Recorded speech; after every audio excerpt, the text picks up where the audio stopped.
reading through and preparing for the lesson tonight. Jag läser igenom och har förberett för den här lektionen ikväll. I really started to feel so personally challenged. Jag började känna mig så personligen utmanad. And it was about, you know, we maybe have been, most of us, I think, on this call tonight have been walking the Christian walk or a walk of faith for many years.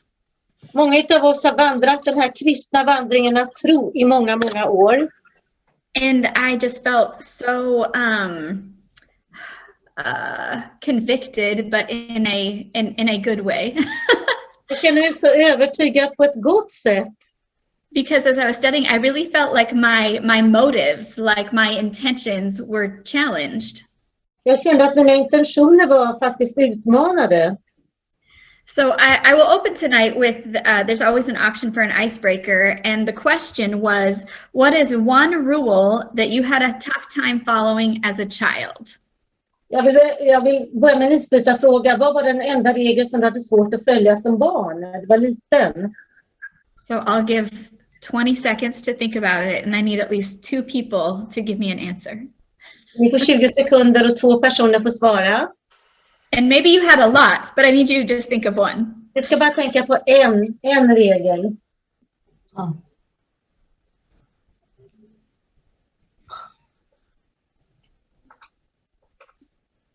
While you're thinking, I will share mine. Men medan du tänker ska jag dela min. The first one I thought of was when I was a kid, I hated to wear my seatbelt in the car. Jag hatade att ta på mig säkerhetsbältet i bilen. I thought it was so cool when you could get away with not putting it on and just ride in the vehicle. Jag tyckte det var så läckert att strunta i det där, bara köra i bilen utan säkerhetsbälte. So, who else? This is just random. I mean, there's too many to start with. Det är bara en av alla. Det finns många. But I remember that my mom had to make a rule that whenever it became 10 o'clock. Jag visste att min mamma var tvungen att sätta upp en regel. Att när klockan blev 10. That I had to absolutely quit playing the drums. Tvungen att sluta spela trummor. And I would actually play them until she reminded me it was after 10. Jag fortsatte att spela ända tills hon påminner mig att klockan var över 10. Yeah. Testing the limits every night. Jag testade gränserna varje kväll. I don't believe it. I think Bo also has as many as me. Actually not. Jag har lika många som jag. I don't remember any. I want to hear from Brother Burks. Pass. Put a vote out there. You knew I had some. Probably the big one was don't play with matches. Oh. I was always wanting to start fires. So. Like any candle, anything. It's like, don't touch that. Well, I just like be running my finger over the flame. I don't know. That's one of many. Oh. Sister Helene, do you want to say what his was? I didn't hear what he was saying. To not play with matches or with fire. Och att inte leka med elden. Det var något som jag inte fick. Att leka med tändstickorna. Oh. And so we all know now, especially why those rules were given, right? Vi vet ju nu varför de här reglerna gavs. Does that mean we still follow every rule we should?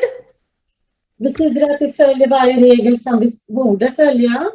I won't make you raise your hands. Ni behöver inte lyfta händerna. But just to kind of think about, why rules exist or why boundaries are in place in our lives. Men jag vill titta lite grann på varför det finns regler och gränser för saker i våra liv. Jesus taught that life will go well for those who learn the value of things that are opposite to what the world holds value to or celebrates. Jesus säger att det kommer gå bra för dem som värderar de sakerna som är motsatsen till det som världen kanske upphöjer. That life will go well for the poor who have given up their things for the kingdom.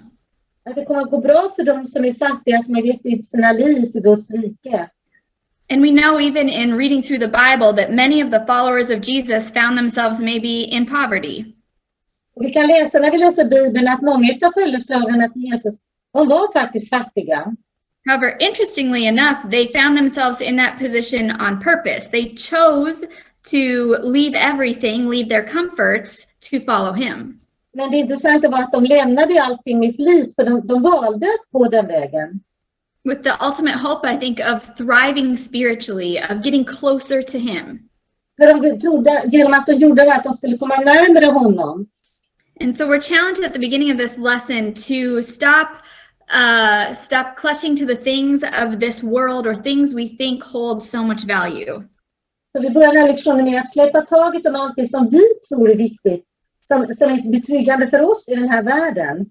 And you can raise your hands here. How many have you found that maybe the values of the world seem to be upside down compared to the values of the kingdom?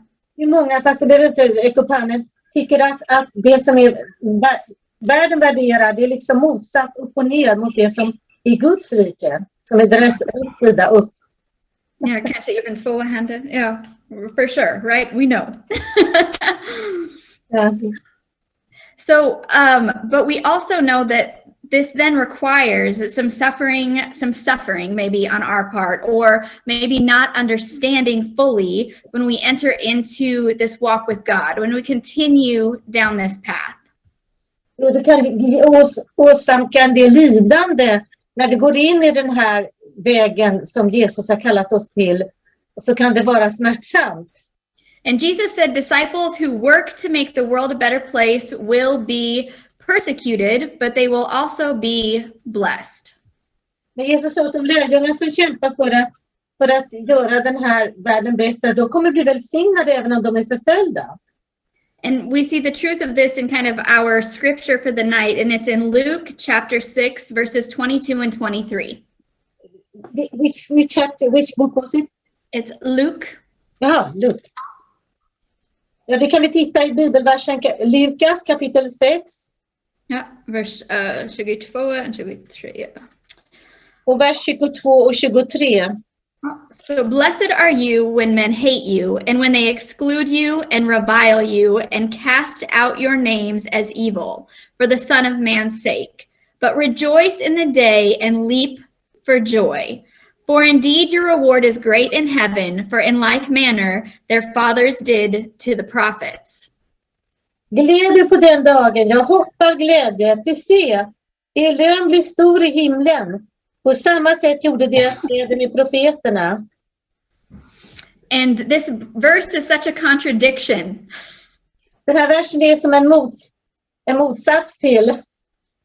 And because you're so blessed when people revile you and persecute you, and it's hard to even say those things with a smile on your face, right? Dubbelsidig liksom att du är så välsignad när folk är dumma och förföljer dig och gör saker mot dig som du inte tycker om. And verse 23 is interesting because it says, for indeed your reward is great in heaven. Och det står i vers 23 att din belöning är så stor i himlen. And we know this because this is exactly what happened to the prophets of old. För det var exakt det som hände profeten i den gamla tiden. That's what this verse in Luke is saying. Look at what happened to Ezekiel and Jeremiah and Isaiah and all the prophets who stood up and spoke God's truth and righteousness to a people who didn't want to hear it. Om vi tittar på de profeterna som ändå, trots att de fick motstånd och folk inte ville höra vad de sa, profeterade ut vad Gud la i deras mun, till Ezekiel, Jesaja och Jeremia. Hur välsignade de var. So do we want to see eternity? Då vill vi se evigheten.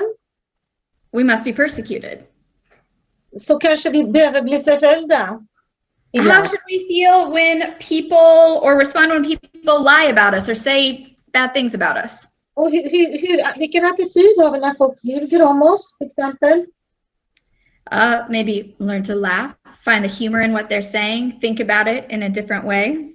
Vi kanske skrattar och tänker på det från en annan vinkel. And in Luke, we're actually commanded to be excessive in our excitement when these things happen. Men i Lukas så får vi veta det att vi ska liksom öka vår styrka i glädjen när det här händer mot oss. Even in Acts 5, verse 41, we see Jesus' apostles taking him very seriously when he said this. Och i Apostlagärningarna kapitel 5 att Jesus talade om för apostlarna att de tog det väldigt seriöst och de fortsatte med det. Because literally when they were being beaten, they said they counted it as all joy to be beaten for him. Så när de blev slagna i apostlagärningarna så tyckte de att det var bara sann glädje att de fick den äran att få lida för hans skull. So do we in our humanity enjoy and jump up and down for excitement when we're persecuted or when bad things are said about us? Så hoppar vi upp och ner av glädje när vi är förföljda och det säger saker om oss som kanske inte är så bra? And I'm going to be honest, in my humanity, absolutely not. I never find myself leaping for joy when somebody has said a lie about me. Absolut inte. Jag hoppar inte av glädje när någon talar ut en total lögn mot mig. If anything, it's like, the righteous indignation. Who do they think they are? I'm going to send them this message and, and hopefully you have the good sense to set the phone down and, wait maybe a moment. Jag får rättfärdig upprördhet. Vi vill direkt liksom smsa tillbaka. Hur kan de göra så mot mig? Vi lägger ner mobilen. But I think tonight, as we look at these different scriptures and examples throughout the lesson, I hope you feel like I did, and just maybe even challenged to God, open my eyes and my heart to see things how you want me to see them. Men vi kan bedja när sånt här händer oss att Gud öppnar mina ögon så jag kan se på de här människorna som du ser dem.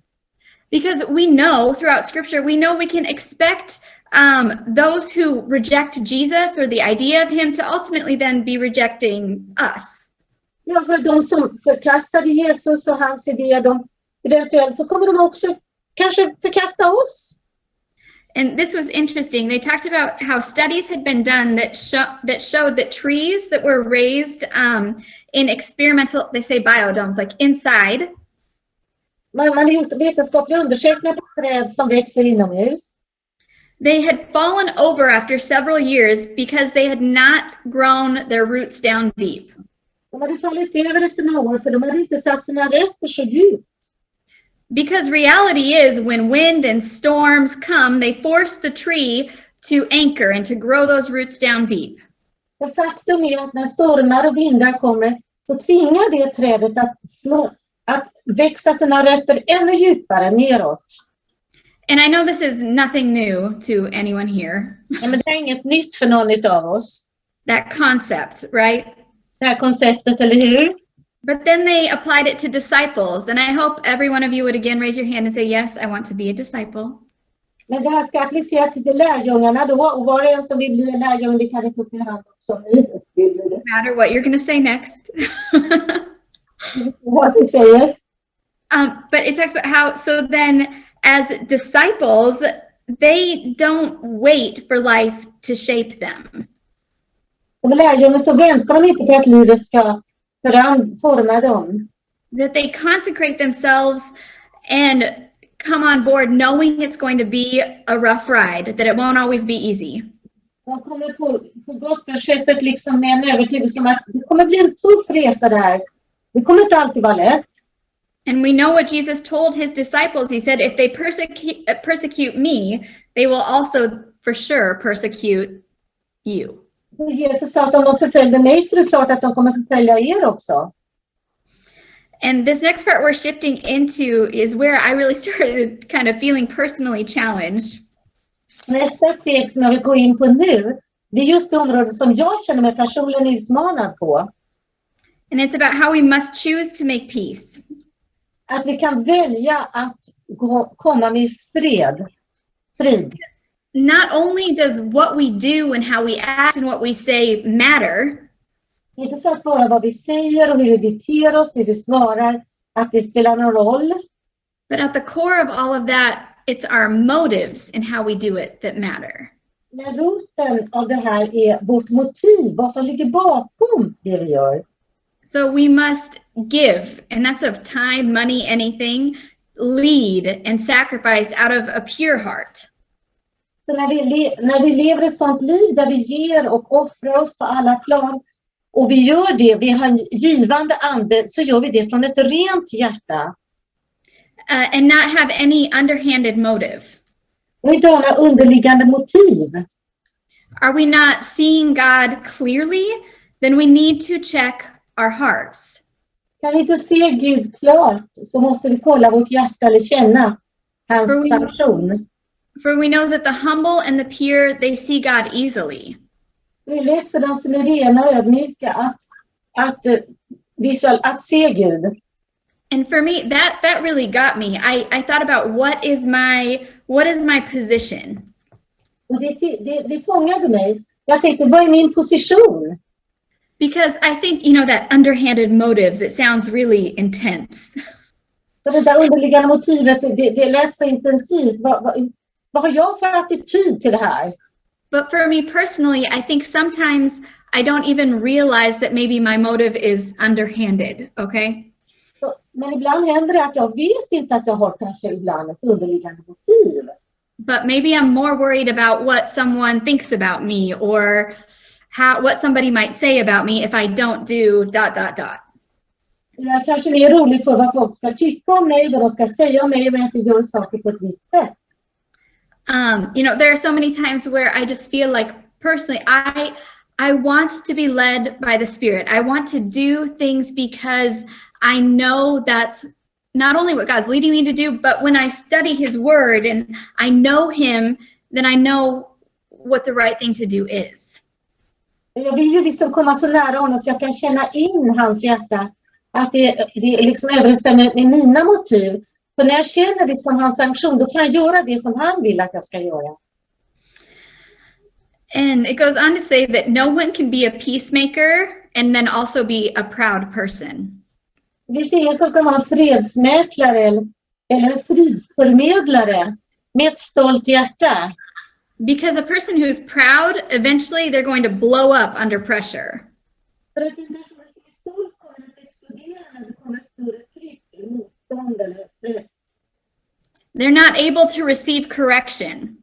De kan inte ta emot en korrigering eller tillrättavisning. A peacemaker can smile and be loving even when they're falsely accused. En som skapar frid kan le även om de är falskt anklagade. So it's about what we value and how we respond.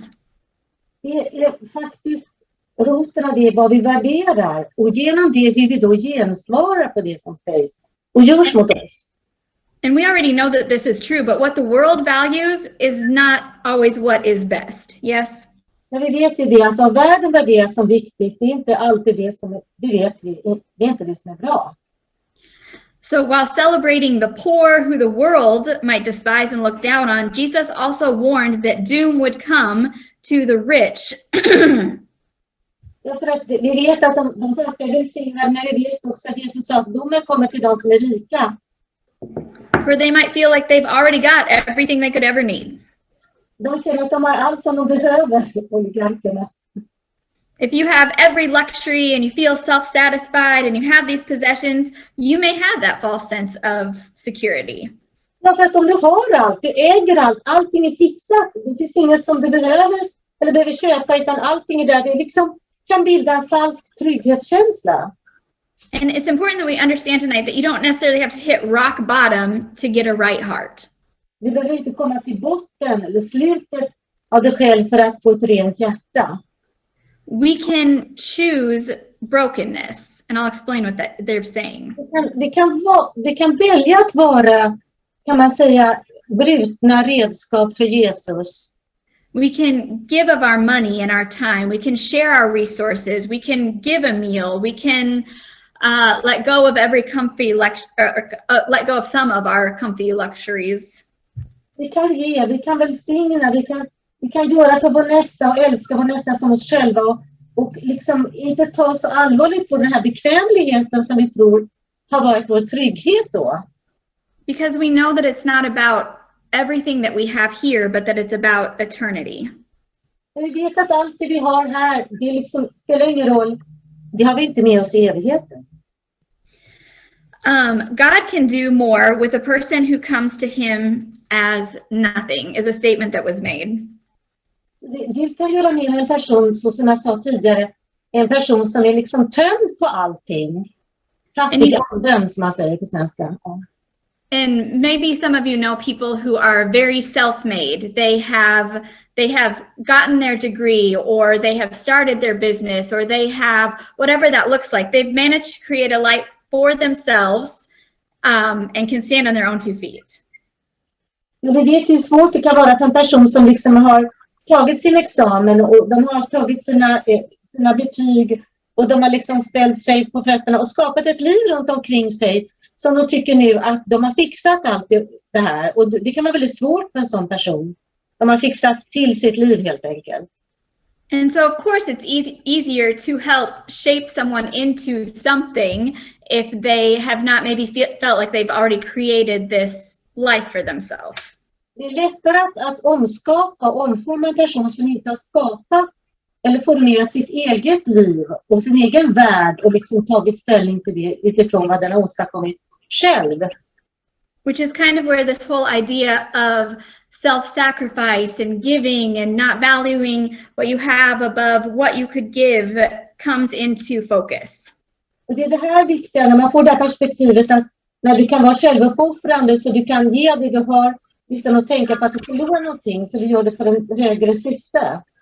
But the world really hasn't changed very much, and even like in Bible times where maybe that felt like it came against what people would maybe ultimately want or pursue, it still does today.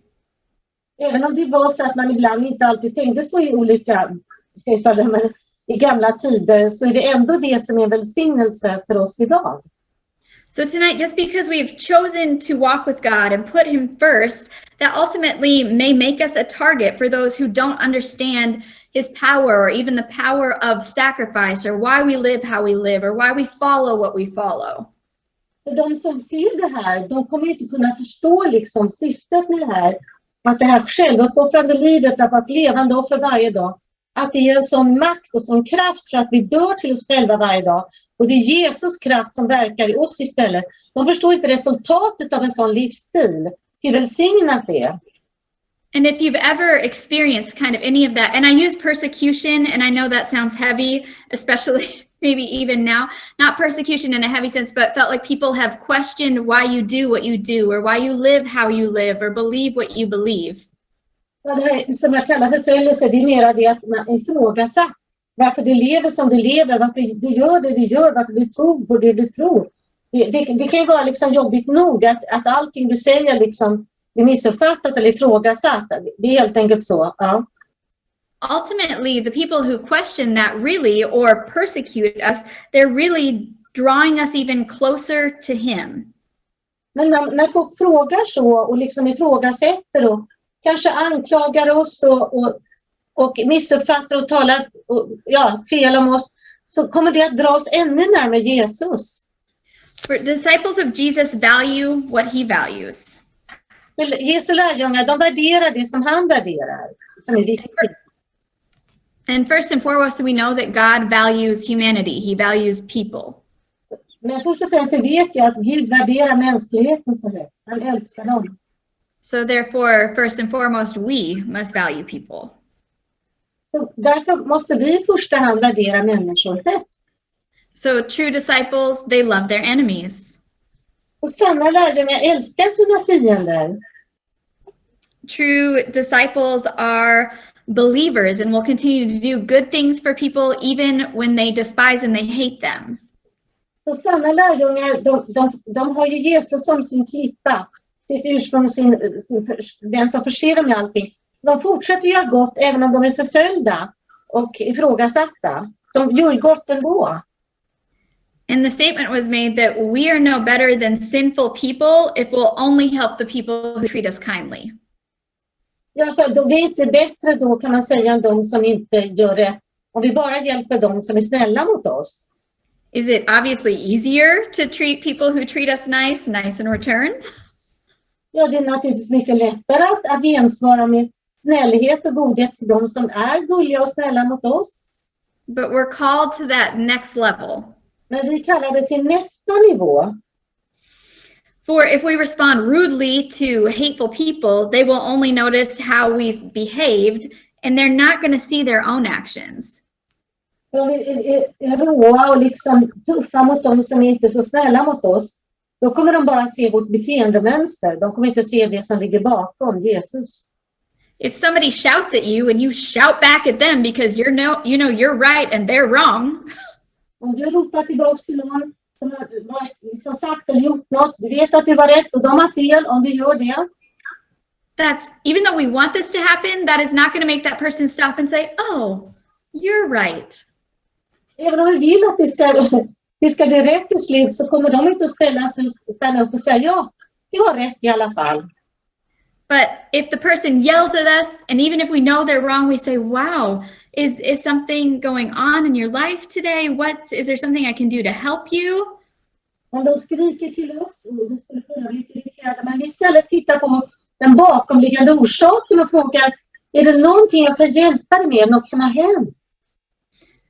You know, I hope after interactions that I've had with people that it's never said to me, oh, did you hear what that Christian said to me?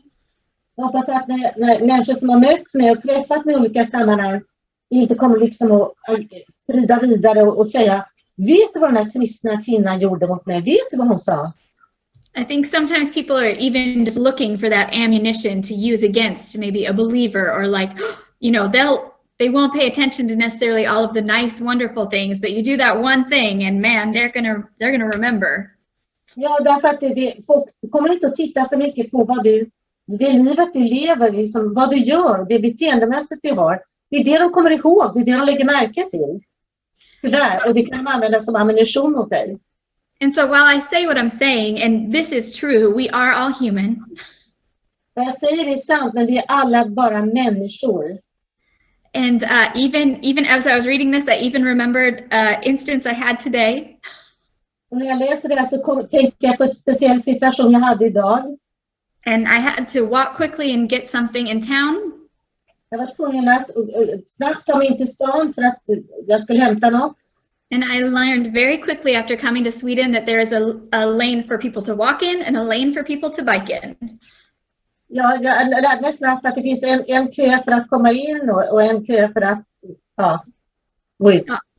So I made sure I knew I was in the walking lane. Jag gick i den här gåkön, inte i cykel. And there was a woman behind me that came riding up on her bike, and I had my headphone in, and so I didn't even really hear, but started dinging her bell behind me. Jag gick precis i den lilla gåbanan som är bredvid cykelbanan. Så jag hade på mig hörde jag lyssnade på liksom musik, så hörde jag inte när hon ringde på sin cykelklocka bakom mig. Trying to, prove her point, like you're in my way, you're on the bike path.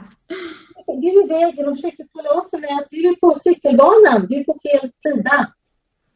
But I knew I was in the walking path, and so I kindly pointed over and said the biking path is over there. Jag visste att jag var på gåbanan, så jag pekade och visade bara med handen där. Där är cykelbanan. Like a good Swede, right? Come on. Eller hur? Kom igen. However, as I was reading through this, that moment came back to my mind. Men när jag läste igenom det här så kom det här ögonblicket tillbaka. Jag mindes det. And my response could have been different. Och mitt gensvar kunde ha varit lite annorlunda faktiskt. Because, and I know that's a silly example, but I want the words that I say and the actions that I perform, I want to be so in tune with him that I am responding and reacting out of love. Jag vill vara så, man kan säga, hopkopplad med Jesus, att när jag svarar och talar allting så svarar jag utifrån grunden kärlek. Kärlek. The saying, I can remember when I was in youth camps and there were shirts that were made and they said, you talk the talk on the front, and in the back they said, but do you walk the walk? När jag var på ungdomsläger så fanns det en t-shirt som folk hade på sig då. Du talar så som du talar. Men what was the back, did you say? But do you Men walk? vandrar du Kristi vägen då? Du kanske kan snacket, du kan liksom formulera dig på ett fint sätt. Men vandrar du verkligen det så som Jesus skulle ha vandrat i sitt liv? So I want to be a true disciple. I want to be following after Jesus. Jag vill vara en sann lärjunge. Jag vill vara en sann följeslagare till Jesus. Efterföljare. I want to be, in being a true disciple, I want to learn his ways. Att vara en sann lärjunge betyder att jag vill lära mig hans sätt. And one of the things that stuck out to me the most in this is that that the statement that disciples in turn make disciples. Jag tänker på det uttrycket att lärjungar kommer att göra andra till lärjungar. Our church buildings, while they're nice and beautiful, they don't make disciples. Vår kyrkobyggnad är fantastisk på vacker, men det gör inte lärjungar. But how we act and what we say and what we're teaching and everything that we do. I allting vi säger, allting hur vi beter oss och handlar, i allting som vi hanterar livet på. That's what makes disciples. Det är det som gör lärjungar. And I thought even about my children as I read that. I want, you know, and for every person, whether it's your children or just people around you, I want to be teaching and imparting and living in a way that new disciples grow out of what God has placed inside of me. Jag vill bete mig så som Jesus gjorde. Jag vill kunna tala och tänka på ett sådant sätt så att jag kan formera och implementera så hans karaktär in i andra människor så de kan bli sådana. Så att det är en överföring av det jag i mitt beteende, mitt sägande och mitt tänkande. Så att människor kommer bli likadana för att jag följer som Jesus skulle ha gjort och leva. Mm.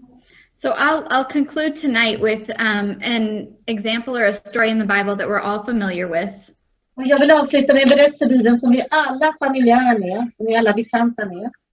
I mean, it's probably not a stretch to say I've heard this story, I mean, hundreds of times in my life.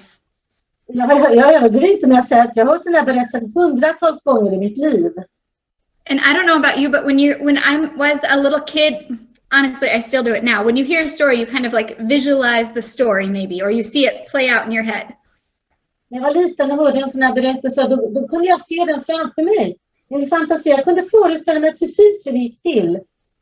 So I'm going to be very transparent with you tonight as I talk about this story and tell you what I used to think about. Jag ska vara väldigt transparent och avslöja vad jag tänker på när jag läser den här historien. And the story is about the two houses that are built on two different foundations. Och berättelsen är om två hus som byggs på två olika grund. And it's found in Luke chapter 6, and it's verses 46 through 48. Och det är Lukas kapitel 6, vers 46 till 48. And we know that in this story, Jesus tells us to build our lives or our house right upon the rock. Jesus säger att vi ska bygga våra liv, våra hus på klippan. And we know that throughout this story, Jesus is showing his disciples that his teaching, his word, it is the rock. Han visar lärjungarna att det är hans undervisning som är klippan. And Jesus tells us which man in the story we should be like. Och han berättar genom den här historien vilken sorts människa vi ska vara. The one man built his house on the sand. En byggde sitt hus på sanden. And the other man, it says, dug down deep until he hit the bedrock. Och den andra grävde sig djupt ända tills han kom fram till den fasta klippgrunden. So we're going to read that one verse. It's the last one that we'll read together tonight. And it's Luke 6, verse 48. Vi ska läsa den tillsammans, den enda versen. Det är Lukas 6 och 48. And it says, he is like a man which built a house and dug deep and laid the foundations on a rock. And when the flood arose, the stream beat vehemently upon the house, and it could not shake it, for it was founded upon a rock. Han liknar en man som byggde ett hus och grävde djupt och la grunden på klippan. När floden sedan kom, vräkte den sig mot huset, men det kunde inte skaka det eftersom det var välbyggt. And And so as a kid, when I heard this story, I always envisioned, I don't know why, I can see the house on the sand. I get that. It's sinking. Yeah. När jag var liten så kunde jag föreställa mig det här såklart. Jag kunde se klockrent det här huset som var byggt på sand, hur det liksom gled bort. But I always imagined this other house, for some reason, like this guy climbing up, right, up high and like building this house on a rock. Jag hade så framför mig en bild av en man som klättrade upp högt på ett berg. Han hade byggt det här huset på en klipptopp. I mean, literally, I am 38, and this is the first time I've ever noticed that he talked about digging down deep to hit the bedrock. Ja, det är första gången jag är 38 år som jag ser att det står att han grävde djupt ända tills han kom till fasta grunden som var klippa. And the Bible study goes on to talk about how as disciples, we have to dig through some things in our life. Och som lärjungar så talar han faktiskt om att vi måste gräva oss igenom vissa saker i våra liv. Old habits, wrong mindsets, wrong things that have been done to us. We have to dig through them. Dåliga upplevelser, fel sätt att tänka, fel minnen och sårade känslor. Vi måste gå förbi allt det. And where do we do that? Where do we find that? We have to dig through his word. Hur kan vi göra det? Jo, vi kan gräva oss förbi genom att läsa hans ord. We have to find his truth that is our rock. Vi måste finna och gräva fram den sanningen. Den är vår klippa. And they said because too often believers and disciples try to add Jesus's values onto the heap of old mindsets that we already have. Många människor försöker lägga till Jesu undervisning till den hög av upplevelser och minnen och allting och känslor som vi har i våra liv. And then we're just like the guy who built his house on the sand. Men då är det lika svajigt som att vi hade byggt huset på sanden. We're still building on unstable footing. Därför att vi kan inte bygga på så instabil grund. And I had a real moment today, guys, when I was reading this and realized I had thought about how that guy built his house wrong for 38 years of my life. Jag tänkte så mycket på den här killen hade byggt sitt hus fel under 38 år av mitt liv. And I'm like, okay, God, so maybe I have literally been building wrong myself for so long. Jag har byggt mitt hus under alla dessa år på fel sätt, på fel grund. For how many times have I not done the work of going through that old pain or that old mindset or that old hurt because it just felt like too much? Och hur många gånger har inte det blommat upp i mig och jag liksom försökt att lägga mitt nya liv på de gamla upplevelserna, de gamla sårade minnena, de gamla sårade känslorna, allt det som inte fungerade och så försöker jag lägga någonting nytt på det istället. I think even growing up in church and knowing God for most of my life. Även om jag har vuxit upp i kyrkan och känt Gud den större delen av mitt liv. I think that made it even harder for me to see what I learned today. Så det är ännu svårare för mig att förstå vad jag verkligen har fått uppenbara och lärt mig idag. Because I think so often our motives are good. I think they're pure. We want to do good things. We want to live for God. We want to be kind when someone's mean to us. We want to respond in love no matter what. We want to live the scripture. I will be joyful when they persecute me. Yes, jag försöker leva efter skrifterna och försöker hoppa och glädja mig när någon förföljer mig. Och jag tycker liksom det har fungerat ganska bra. Jag försöker vara snäll mot de som är dumma och göra allting som är rätt och vara den där kristna personen som har allting samlat. So circling all the way back to our icebreaker, because maybe I felt kind of all over the place tonight, but really we were getting here to this point. Jag har gått brett ut här i budskapet, men gå tillbaka till ursprungspunkten som var isbrytarfrågan. Vi går tillbaka dit. That I believe tonight, everyone on this call, we want to be a true disciple. Jag har bibelstudie om 3 minuter. Kan någon annan fortsätta översätta? I have Bible study in 3 minutes. Can someone else take over and can someone else take over and translate? Yep. Sorry, I am almost done, Sister Thank you, Helene. I'm because it sorry. starts in 3 minutes. I have to Of course. go on Google Meet God bless. to 9 people. Sorry. Thank you.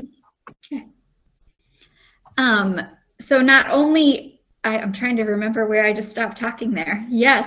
Going back to the icebreaker. Talk. Thank you. So coming back to the rules and the rules that are there for a reason. Att regler finns ju där för en orsak. We know I need to wear my seatbelt because if we get in an accident, I could die. Vi vet att vi måste använda bilbälte, för är jag med i en olycka så kan jag ju dö. We know if we play with matches or fire and it tips over, we know a house could burn down. Vi vet om vi leker med tändstickor och eld att det faktiskt kan vara så att vi eldar upp någonting. Ett hus. We know if we keep playing our drums at midnight, the neighbors might call the police. I don't know. Spelar vi trummor väldigt sent på kvällen så kanske grannarna ringer polisen. No, but that we as disciples, God, you know, we hear about these things that we need to do for him and maybe how we need to act. Och vi som lärjungar, vi hör från Gud hur vi ska bete oss, vad vi ska tänka och så vidare. But none of that is just made up or, you know, just a rule just because to be a rule. Och det här är ju inte bara påhittat och ha regler bara för att ha regler. But really they come back and they're the bedrock. They're our sure foundation. They're what we stand on in our Christian walk. Men det är saker som kommer tillbaka i det här att det är grunden, det är den här som vi djupt ner, den här bergarten. Oh. So in closing tonight, I just want us to pray. Avslutningsvis så vet vi ska be. And maybe just ask God to open our eyes or reveal to us maybe some of those things that need to be dug out. Och att vi verkligen ber för att Gud ska öppna våra ögon och vårt hjärta för det som Gud vill att vi ska liksom gräva upp. Anything in our lives that would keep us from standing solid on that sure foundation. Att verkligen titta på att vi kan stå på den här grunden utan massa saker som stör. And maybe you'll have one of those moments like I did today. Kanske att du har en stund som jag hade ikväll. Where God really just began to deal with me about how I had viewed my Christian walk. Och kanske bara hantera på något sätt hantera dig hur du ser på din egna kristna vandring. That I can't just say, oh, here's the Bible and there's Jesus and I'm going to build my house on him and I'm good to go. Att så här är Bibeln, jag tror på dig Gud och jag ska bara bygga mitt hus. But God, as your disciple, let me dig into your word. Let your word dig out all those things in me that is not of you so that I am a disciple on a sure foundation. Men jag är din lärjunge och låt mig liksom gräva bort det där som stör och som stör min vandring med dig Gud så att jag kan göra det som är rätt. So if we can just join together in prayer, I'll begin it, but you feel free to unmute your mics and just spend a couple of minutes in prayer tonight. Vi ska be tillsammans. Jag kommer leda bönen just nu och ni kan sätta på era mikrofoner så vi kan be tillsammans.